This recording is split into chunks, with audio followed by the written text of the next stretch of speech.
The Navy SEALs have a rule called the 40% rule, and that rule refers to whenever your body tells you to quit, you're done, that you have 60% left in the tank. And the Navy SEALs use that rule, and that helps them push through, and that rule refers to mental toughness.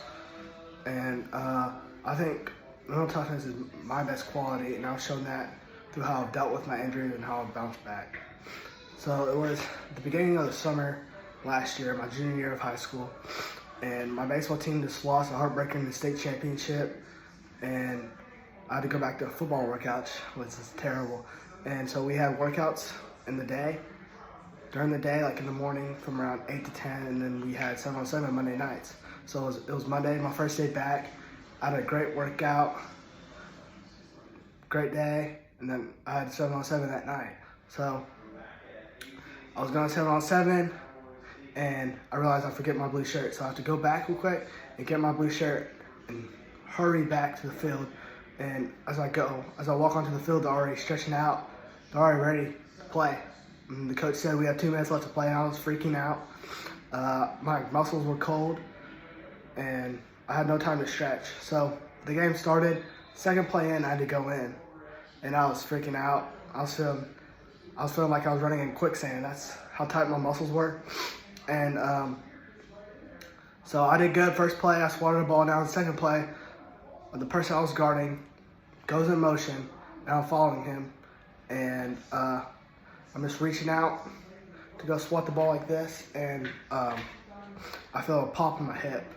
And as soon as I felt that pop, I was laying on the ground, terrible pain. And that's when I realized that I was done for the summer. And so I got up, my coaches helped me get up, and I couldn't put any pressure on my leg.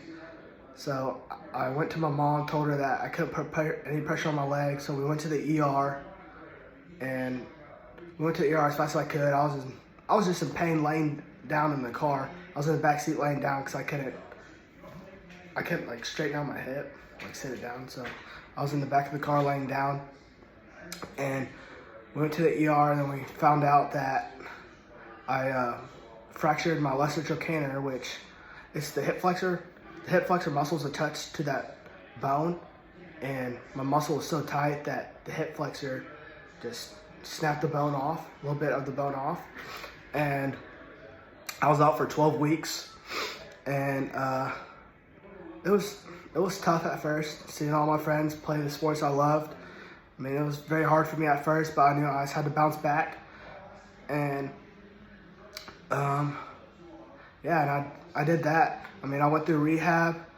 I did great during rehab. I got to play my spring baseball season. I couldn't play football, but I got to play my spring baseball season, and now I'm playing football my senior year of high school, which is something that I didn't think I'd be able to do. I didn't think I'd be able to bounce back like I did, and I think that just shows my mental toughness. And whatever workforce I choose, whether it's performing surgery, solving problems, or doing experiments, whatever I choose to do, I think my quality mental toughness will help me in that position or job.